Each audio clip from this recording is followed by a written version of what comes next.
नमस्कार सांग मैंने जय जगन्नाथ समस्त को पणा संक्रांतिर हार्दिक अभिनंदन आम ओडिया नववर्षर भी हैप्पी न्यू ईयर। तो आज पणा संक्रांति रे चौरा उपरे ठेकी बंधा हो बोली बापा काली ठारू चौरा उपरे छाउनी कर देथिले। एई सब पत्र आंब पत्र सर्गी पत्र और जामु डाल भी ये पका जाए। तो बापा जाकि निजे जंगल नहीं आसिक पूर्व दिन सजाड़ी रखीदे। आज बापा माँ सका गाधे पाधे चौरा पूजा लगिगले।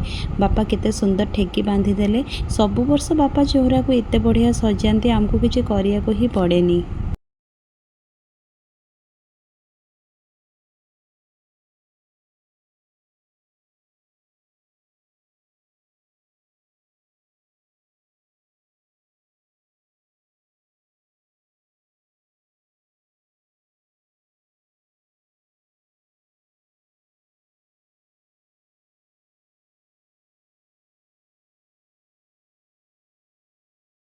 आज हनुमान जयंती से बुटू आ पापा जी मंदिर बुलाबुली करके सका पलि आसले।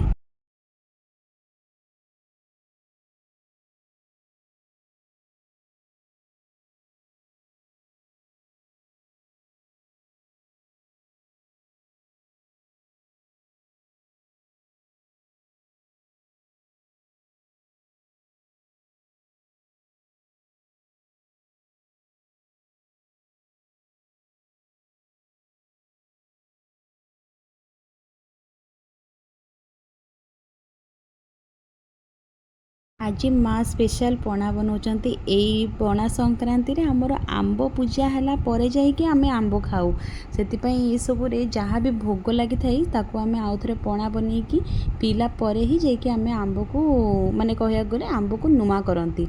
तो से पूजा होता आज कदली आंब आउ बेल ये सब आपेल फापेल जहाँ भी सब फ्रुट्स एमती सब पूजा होता से सब को सब चकटिकी टे आम आगे भल लगे बोली से जो सोला छतुआ बुंदिया ये सब पकईकी नड़िया पकईकी माँ बढ़िया कि पणा गोटे बढ़िया रेडी कर दौरान। आपण मानक जदि आम वीडियो भल लगुव ताले निहाती लाइक करेंगे और जो मैंने चैनल को सब्सक्राइब करना प्लीज़ सब्सक्राइब करदे।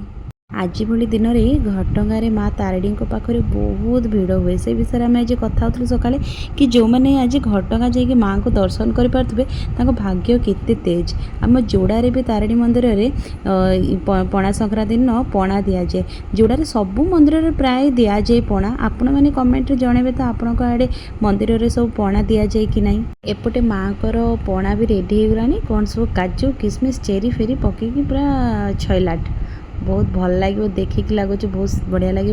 एबे माँ आंब काटुचंती आंब काटला परे माने आंबटा ये मिसला परे आमे आंबर नुआ हबू या पर आमे आंब पाचिला आंब कंचा आंब खाई परबू।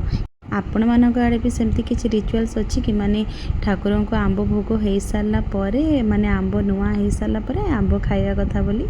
एपटे माँ को पणा बनिकी रेडी हो गला। गोटे गोटे ग्लास समस्त को बढ़े आम पीकी एंजॉय कलु। आपण मैंने भी एंजॉय करंतु। हैप्पी पणा संक्रांति।